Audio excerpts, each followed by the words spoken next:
이재명 대통령이 재헌절을 맞아 헌법을 새로 정비할 때라면서 국민 중심 개헌의 필요성을 강조했습니다. 한편 국회에서는 인사청문회가 나흘째 진행되고 있는 가운데 후보자의 적격성을 두고 여야가 공방을 벌이고 있습니다. 네, 관련 내용 포함한 정치권 이슈들 박경미 더불어민주당 대변인, 전주혜 국민의힘 강동갑 당협위원장과 자세히 짚어보겠습니다. 안녕하세요. 어서 오십시오. 반갑습니다. 네, 이재명 대통령이 취임 후 처음으로 직접 개헌을 언급을 했지요.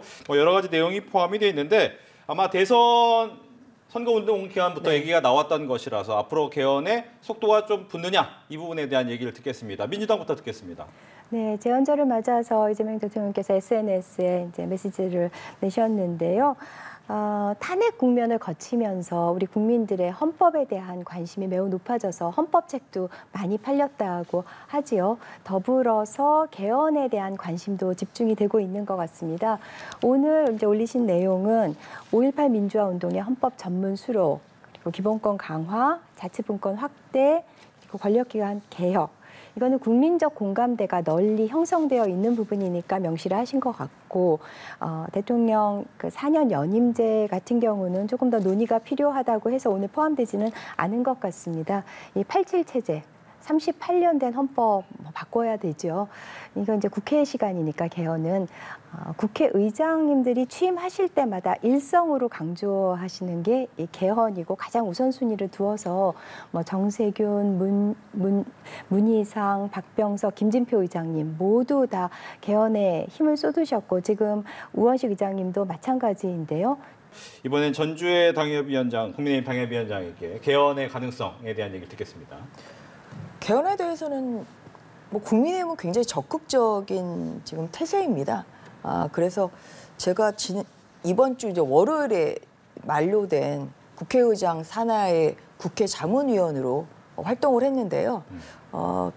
자문위원회도 있지만 또 개헌 특위가 구성이 돼야 구체적인 개헌 논의가 될 수가 있는 건데 민주당이 좀 비협조적으로 나오는 바람에 국회 내의 개헌 특위까지는 구성은 되지 않았습니다. 자문위원회에서 몇 달 동안 논의했던 부분을 이제 앞으로 최종 자료집에 담을 내용이고 거기에는 국민의힘에서 제시한 이번에 문제가 된 대통령의 그 소추 관련해서는 뭐 대통령은 내환과 외환의 죄를 범하지 않는 한 소추되지 아니한다를 기소되지 아니한다로 하는 뭐 이러한 국민의힘의 의견도 반영이 돼 있습니다. 그래서 개헌 자문위원회에 참여한 저로서는 지금 이재명 대통령께서 오늘 재헌절에 그 이야기하신 이런 그 개헌의 의지가 단발성이 아니라 오히려 그 개헌 특위의 구성으로 이어지면 좋겠다 그렇게 생각합니다. 다른 것보다 작년에 여러 가지 사태를 겪으면서 국민들이 제왕적 대통령제의 폐해에 대해서 많은 공감을 했습니다. 그래서 이 87년에 이제 만들어진 헌법 체계가 그 사이에 사회적 변화도 많이 있었지만 이런 그 대통령 권한의 분산,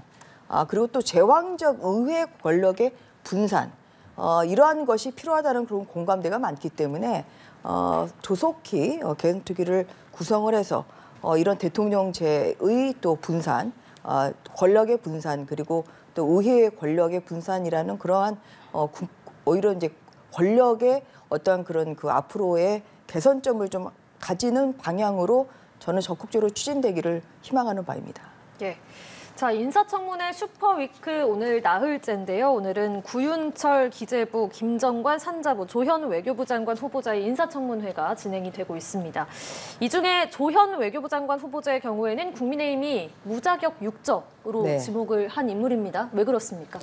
뭐 다른 것보다 이제 배우자가 도로를 산 그런 이제 쪼개기 이제 그런 의혹으로 인해서 굉장히 큰 차액을 얻었죠. 한 10억 원 정도의 이제 차액을 얻었고 이제 산 땅이 뭐 정상적인 그런 대지가 아니라 이제 도로의 일부분을 사는 뭐 이러한 그 소위 말하는 부동산을 굉장히 밝은 사람들이 부동산 선수들이나 하는 이러한 그 쪼개기 그 도로를 샀기 때문에 이제 이러한 것이 과연 일국의 그 국무위원의 배우자로서 적정한 행위냐. 사실 이것은 저는 상당히 동떨어져 있는 국민의 그 눈높이에는 많이 떨어지는 그런 부분이 아닌가 싶습니다. 그래서 이제 국민의힘에서는 다른 것보다 이런 부동산 투기 때문에 이 조현 장관에 대해서는 이제 부적격이라고 그렇게 좀 그 주장을 하고 있고요.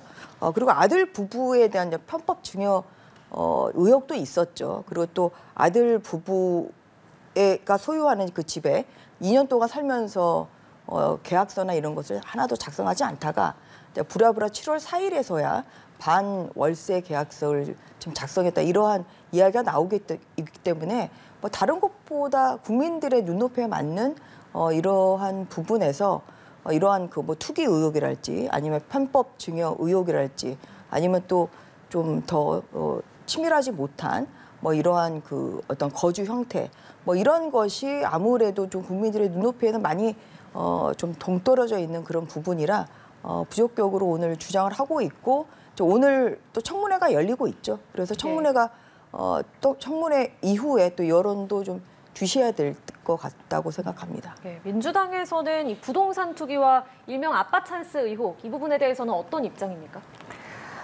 네, 국민의힘에서는 무자격 육적으로 규정을 했는데요. 예.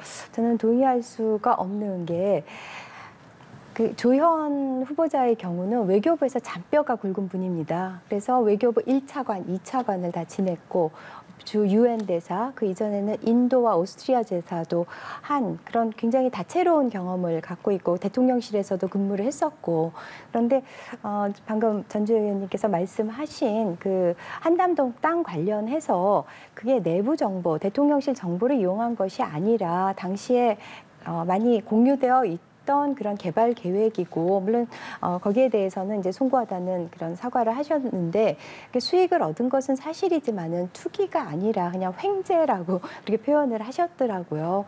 그래서 좀 송구하다는 그런 사과를 받아들이는 게 좋지 않을까 하고, 오늘 또 김정관 그 산업부 장관 후보 같은 경우는 기재부와 이제 민간 기업, 그러니까 두산 에너빌리티에서 경력을 쌓은 분인데, 여기 또 두산이 성남시정 그 시절에 이재명 대통령이 그 부지 매입이나 성남 FC 관련해서도 계속 의혹을 제기하는데요. 저는 이 야당 청문 의원들이 국민들이 궁금해하시는 사안을 대리해서 물으시는 거잖아요. 그렇지만 경우에 따라서는 이렇게 신상 털기, 흠집 내기, 망신 주기의 경향도 없지는 않은 것 같습니다. 그래서 이 인사청문 제도의 개선에 대해서는 오래전부터 논의가 되어 왔는데, 인사청문 제도의 개정안도 발의되어 있으니까 차제에 좀 진지하게 검토를 하면 좋겠습니다. 그러니까 인사청문회를 공직윤리청문회와 공직역량청문회로 이원화하는 거죠. 그래서 도덕성 검증이나 신상과 관련해서는 공직윤리청문회에서 비공개로, 그리고 정책적인 능력 검증은 공직역량청문회를 통해서 공개로 하는 방안에 대한 검토가 필요하겠습니다. 예, 이 정책적인 부분과 관련해서 조현 후보자 얘기를 좀 더 해보면요. 외교부 장관 후보자잖아요. 네. 인사청문회에서 중국의 전승절 행사를 참석할지는 확정적으로 답하기 어렵다라고 하면서도 한미 정상회담 이전에 이 중국의 전승절 행사에 참석하는 일은 없을 거다. 그런 일은 없을 거다. 이렇게 선을 그었더라고요. 이 답변은 어떻게 들으셨습니까? 네, 중국 전승절이 9월이니까는요. 지금 이제 한 달 반 정도 한 달 반 이상 남았잖아요. 그러니까 그 이전에 어떻게든 한미 정상회담을 해야죠. 우리 외교 관계의 근간, 주축을 이루는 것이 한미 동맹이기 때문에 그것을 최우선적으로 고려해야 된다고 생각을 하고요. 그리고 이제 관세 협상 관련해서도 지금 여한구 통상교섭 본부장과 위성락 국가안보실장이 다 방미를 해서 여러 가지 실무적인 논의를 해왔죠. 그렇게 바텀업으로 지금 해왔기 때문에 8월 1일 전까지 이제 협상을 이제 완료하겠다는 그런 계획인데, 그것도 순조롭게 되지 않을까 좀 낙관적인 기대를 해봅니다. 국민의힘에서는 그 대변인 논평을 통해서 빨리 한미 정상회담부터 해야 되는 거 아니냐, 그런 문제 제기를 하기도 했었는데, 이게 탑다운으로 내려갈 것이 있고 바텀업으로 올라올 사안이 있는데, 이거는 탑다운으로 하기에는 너무나 이제 위험 부담이 크기 때문에 이렇게 실무선에서 빌드업을 해서 올라와야 되는 사안이 아닌가 생각합니다. 예, 조현 후보자의 이 외교 현안에 대한 답변은 어떻게 들으셨어요?